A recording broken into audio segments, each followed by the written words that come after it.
80 ঊর্ধ্ব হাবিব আহমেদ দীর্ঘ 10 বছর যাবৎ শয্যাশায়ী। ঠিকমতো কথা বলতে পারেন না হাঁটাচলা করতে। তারপরও জায়গা সংক্রান্ত বিরোধকে কেন্দ্র করে রামু থানায় দায়েরকৃত অভিযোগপত্রে তাকে আসামি হতে হয়েছে।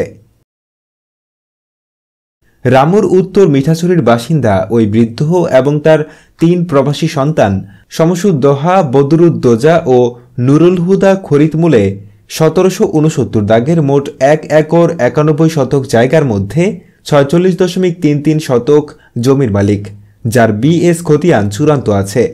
সম্প্রতি উত্তর মিঠাছড়ির মুরাপাড়ার বাসিন্দা ফজল আহমেদ, মোহাম্মদ হোসাইন, মোহাম্মদ জাকের সহ তাদের দলবল নিয়ে ওই জমি জোর করে দখল করার উদ্দেশ্যে রাতের আধারে ঘেরা বেড়া স্থাপন করেন।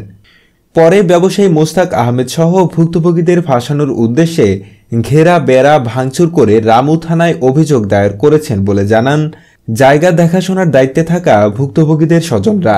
ফজল আহমদ, জাকের হোসেন, মোহাম্মদ হোসাইন এরা অন্যায়ভাবে এই প্রবাসীদের জমি, আমার ফুফাতো ভাইদের জমি দখল করার জন্য অপচেষ্টা করতে গেলে আমি তাদেরকে গিয়ে বলি এই বিষয়টা ওই সামাজিকভাবে বসে শেষ করার জন্য।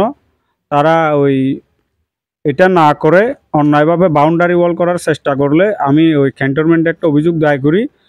ক্যান্টনমেন্টে অভিযোগ দায় করার পর ক্যান্টনমেন্টের ওয়ারেন্ট অফিসার এসে আমাদের চেয়ারম্যান মহোদয়কে বিষয়টা অবগত করে। তখন চেয়ারম্যান মহোদয় আমাদেরকে উভয়কে ডেকে স্থিতিশীলতা বজায় রাখার জন্য নির্দেশ দেওয়ার পর অবৈধভাবে তারা রাতের আধারে টিনের বেড়া দিয়ে জবরদখলের চেষ্টা করে।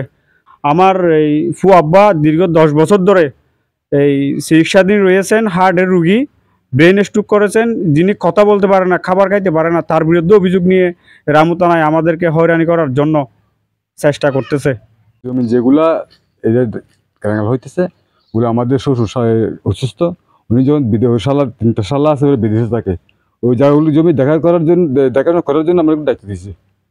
এই দায়িত্ব হয়ে আমরা সমিতিগুলো দেখাশোনা করি। ওইখানে ফজল আহমদ এবং ফজল আহমদের ছেলে এরা জোর জবরদস্ত করে জায়গাগুলো দখল করতেছে। এরা আমরা মানা করছি, এখন আমাদের নামে হয়রানির অভিযোগ তুলছে। এর আগে ফজল আহমেদ গং বৃদ্ধ হাবিব আহমেদ গংয়ের জায়গা দখলের পায়তারা করায় ভুক্তভোগীরা রামু সেনানিবাসে অভিযোগ দায়ের করেন। এর প্রেক্ষিতে সেনাবাহিনী জোয়ারিয়ানালা ইউনিয়ন পরিষদের চেয়ারম্যান কামাল শামসুদ্দিন আহমেদ প্রিন্সকে দায়িত্ব প্রদান করেন।